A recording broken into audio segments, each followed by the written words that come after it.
Hey everyone, welcome to episode number 2 of this series. I'm really excited about doing this.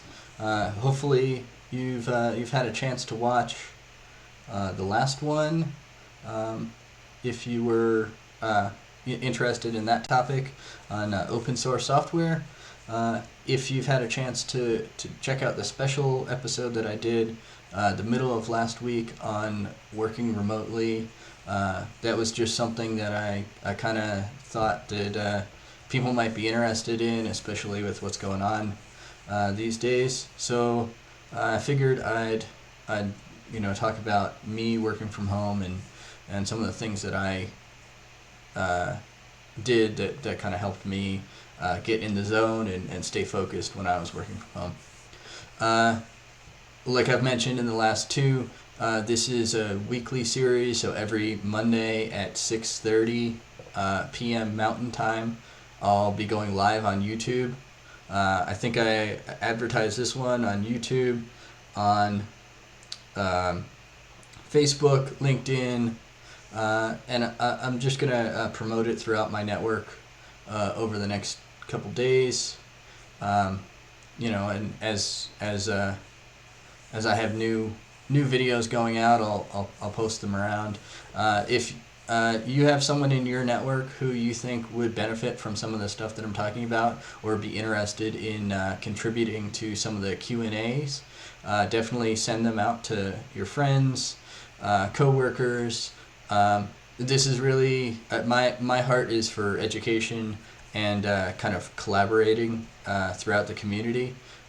So whether it's you who wants to find out more, or you think you might have good questions to ask or kind of help promote the conversation, I'd be really interested in having as many people as possible involved in these conversations.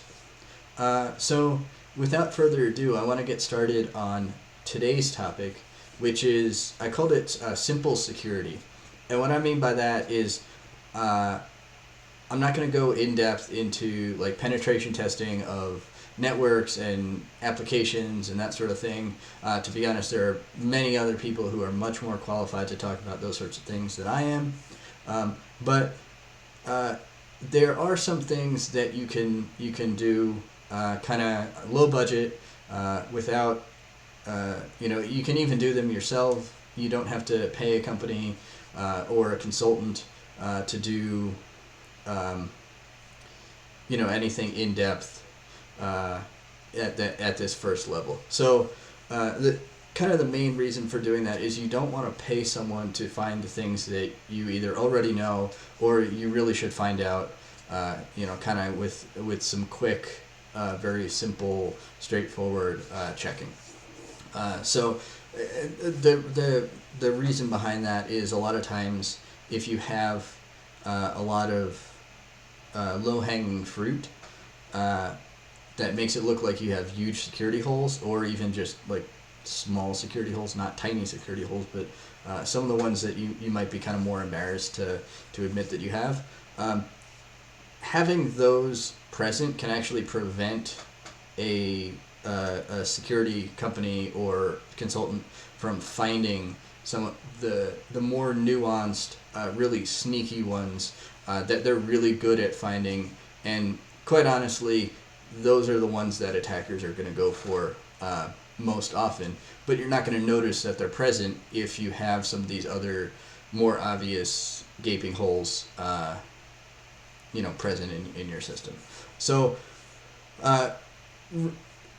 really the one thing that I think is most useful for anyone to do, you could do this, just take 15 minutes. We're going to do it in like 5 on this video.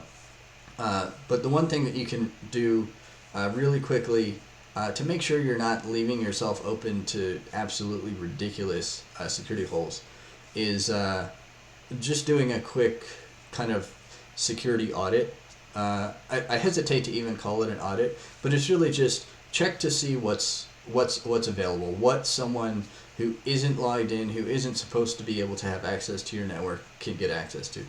So you'll notice on the screen here, And I apologize if the video is choppy or weird in any way. I'm actually using a new piece of software for this one so that I can have me talking and my screen both visible in the stream. After this is done, I'll take a look at it and see if I need to change anything for next time. But hopefully it looks okay. You'll see that I have an incognito window open here. So this is a really good way to just, I don't have to clear cookies. I don't have to worry about any other saved state that I might have in my browser just from my normal browsing activity. Here, it's just an incognito window, completely fresh start. And all I'm going to do, in this case, I'm going to go to my Git repository. So git.brianparks.me, this is where I have a lot of my open source projects. I'll probably be showing some of them in later weeks, later episodes. But for now, we're just going to go to the website and see what we see.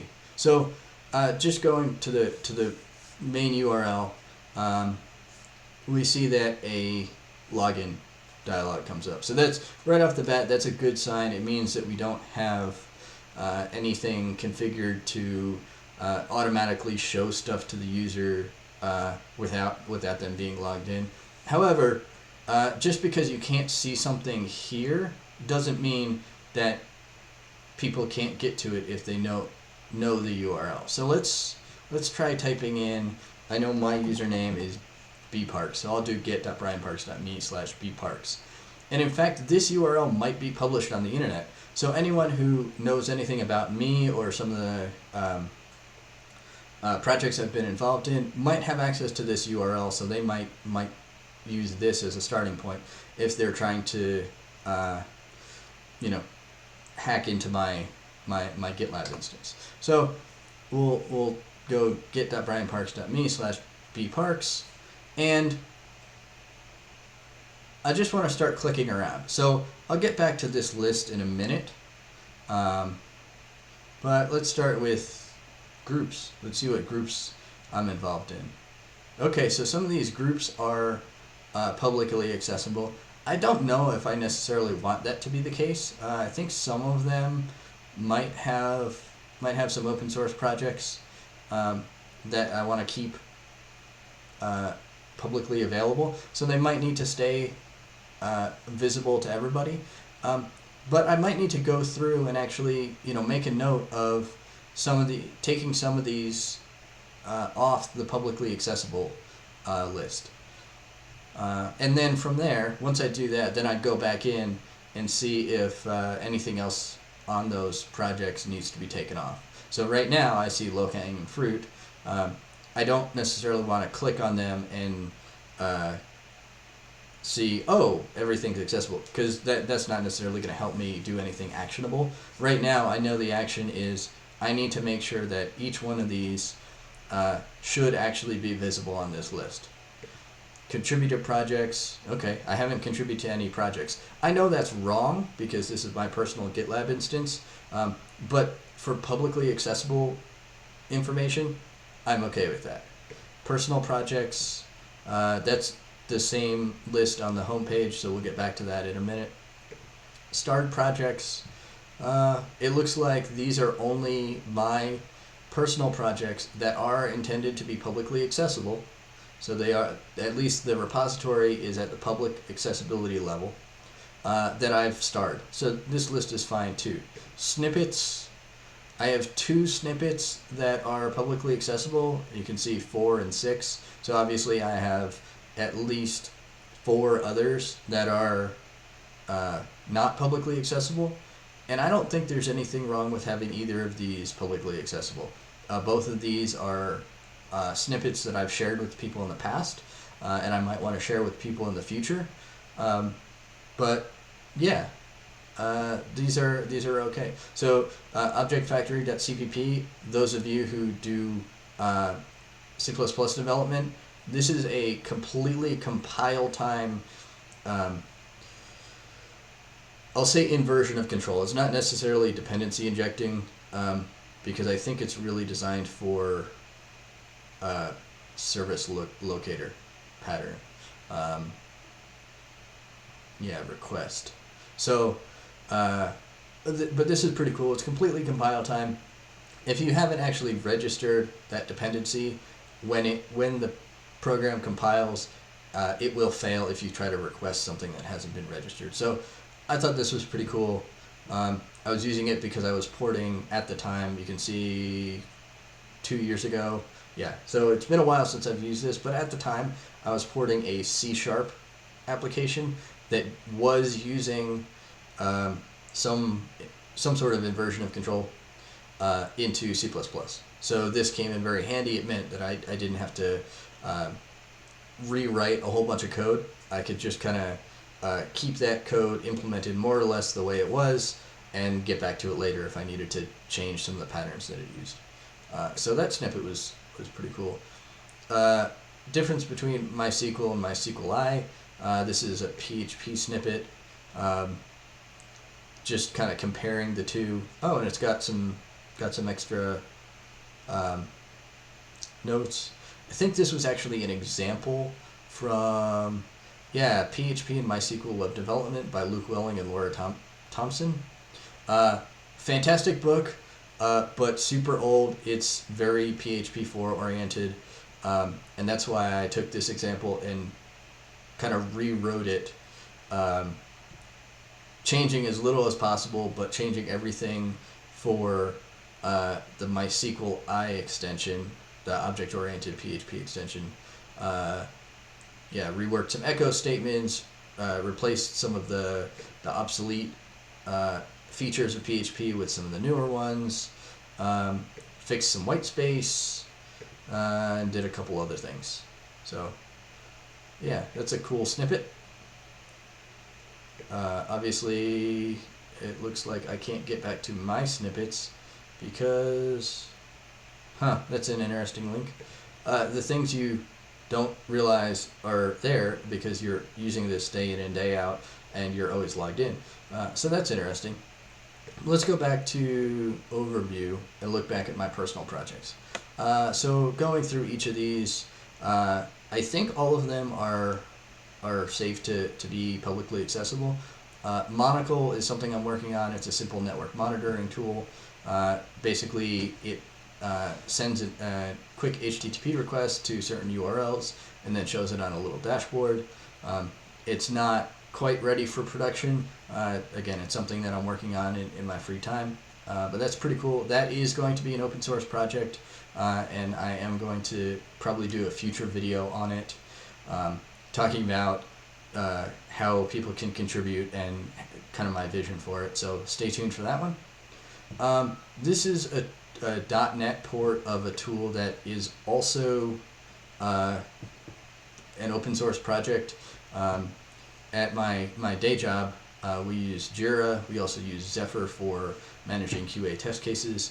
But the tool that we are using, it seems to be the main publicly available tool for it, is a Java app with, I want to say Scala? I'm not a Java or spin-off of Java language expert, so I just took it and turned it into a .NET app. It's a .NET Core app. It's actually using before .NET Core 3 came out, there was a tool for building UIs cross-platform in .NET Core, so that's what I'm using there. It's actually pretty cool. It got me a little more of an introduction into XAML and how the MVVM bindings worked, so that was fun. This is an old school ASP.NET MVC app that just introduces authentication. It does not use anything built into the framework for that. I built all the authentication myself. Since we're talking about security, one of the big recommendations when you're doing security is don't rewrite authentication. I've rewritten authentication for basically every project I've ever been on, so clearly I'm not good at following that guidance, but I definitely will echo that guidance and say don't rewrite authentication. If you can use another existing authentication package, absolutely do so. Don't rewrite your own authentication. And I would say probably, unless you are a security expert, I wouldn't necessarily recommend you use this base project. This was just for education purposes, just kind of a quick way to get people started. Because writing authentication and building any sort of authentication into an app, it just takes time and it's just a pain. This project here, no one should ever use. It is just there for archive purposes. It's a PHP app. It's my very first PHP app. It's actually version 2, maybe 2.1, but it was the very first app that I ever built for other people. So I built Hello World apps and that sort of thing before, but this I built for my high school. It's pretty cool. It's a kind of a blog / learning management system. At some point I might go back to it and kind of like update it for 2020 or whenever I get around to it, but it's really not that sophisticated. It's pretty simple. It was just a fun project to kind of get my feet wet on. Not sure what this is. I might need to look into that to see if I really want it to be publicly available, open source. But at this point, I don't think there's anything any downside to that. I think at one point I wanted to do a completely open source, like it says, dev curriculum. So be able to teach anyone who wanted to learn code, kind of a platform where they could learn how to code with multiple different modalities, videos if they wanted, examples if they wanted, text if they wanted, that sort of thing, and have it be simple, straightforward, easy to understand so that literally anyone could learn code. WM, I call it a collaborative window manager. It's nowhere near that advanced, but it was kind of a fun project that I started working on to learn the Win32 APIs on Windows. You can see I'm on a Mac here, but I use Windows for a lot of development now. And I'm really not a huge fan of the Windows window manager, but the nice thing is you can extend it quite a bit. So that's kind of how I was learning that. So that's fine to have open source, available to the public. I think this is more or less what it says. So let's leave that open to the world. No idea what this is. So I might need to take a look at that and see if that's really something I want to have available to the world. And of course, from here you can do more exploration. So like some of these groups, it looks like nothing's available there. So that's cool. Here, I think there might be some publicly available thing. Yeah, Xamarin Tips and Tricks. So back in the day, 5 years ago, I feel like it was longer ago than that.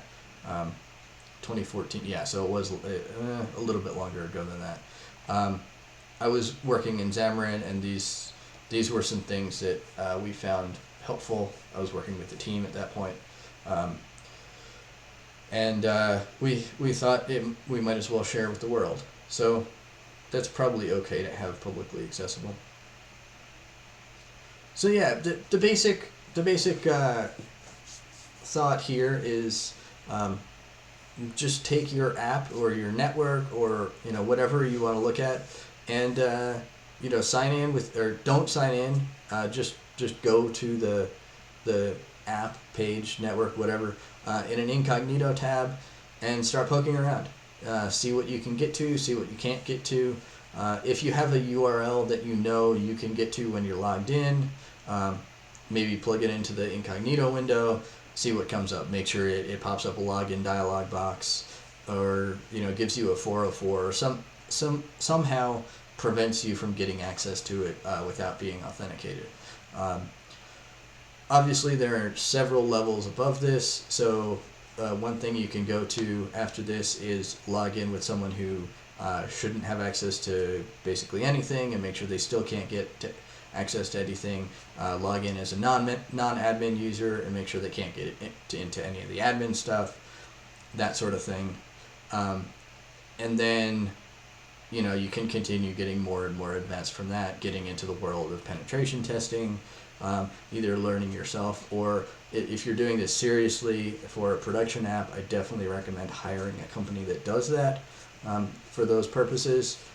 You'll get a lot better results, and you can trust that they have the expertise. This is what they do day in and day out. Whereas it's not necessarily what you do day in and day out. It's certainly not what I do every day.